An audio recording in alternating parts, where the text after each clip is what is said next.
দিনটা ছিল আমার জন্মদিনের দিন। ঈশ্বরের উদ্দেশ্যে প্রণাম জানিয়ে শুরু করলাম দিনটা। এই প্রায় 40-এর কোঠায় এসে দাঁড়িয়ে একটা জিনিস আমার মনে হয়েছে যে তোমার সাধ্যের মধ্যে হলে তোমার মনের কিছু ইচ্ছে সেটা তুমি নিজেই পূরণ করে ফেলো, because life is too short. তাই জন্মদিনের খুশিতে নিজের হাতের সাথে সাথে মেয়েকেও হাতে মেহেন্দি করে দিলাম। ছোটোবেলায় এই জন্মদিনের দিনে এটা একদম অন্যরকমভাবে কাটতো। মা 5 রকম ভাজা করতো, পায়েস করতো।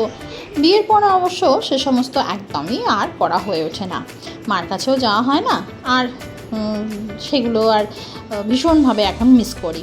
তবে ওগুলো মিস করলেও অরূপ কিন্তু আমার বার্থডেটা একদম অন্যরকমভাবে সেলিব্রেট করলো। আমরা 4 জনে চলে গেলাম হচ্ছে বারবিকিউ নেশনে।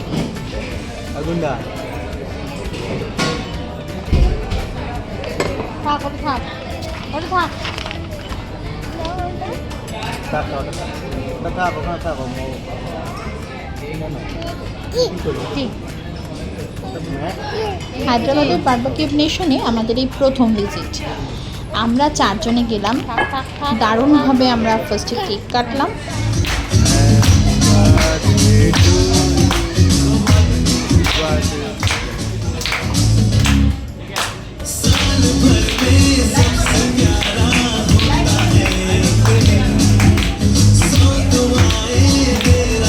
रानी माँ को खाइए दे।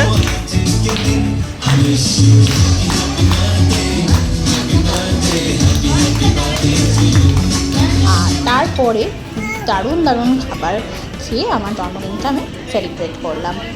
এক কথা বলতে গেলে অনেক কিছু না পাওয়ার মধ্যেও এই ছোটো ছোটো খুশি আর ছোটো ছোটো পাওয়াগুলো কিন্তু জীবনে স্মৃতি হয়ে থেকে যায়। আর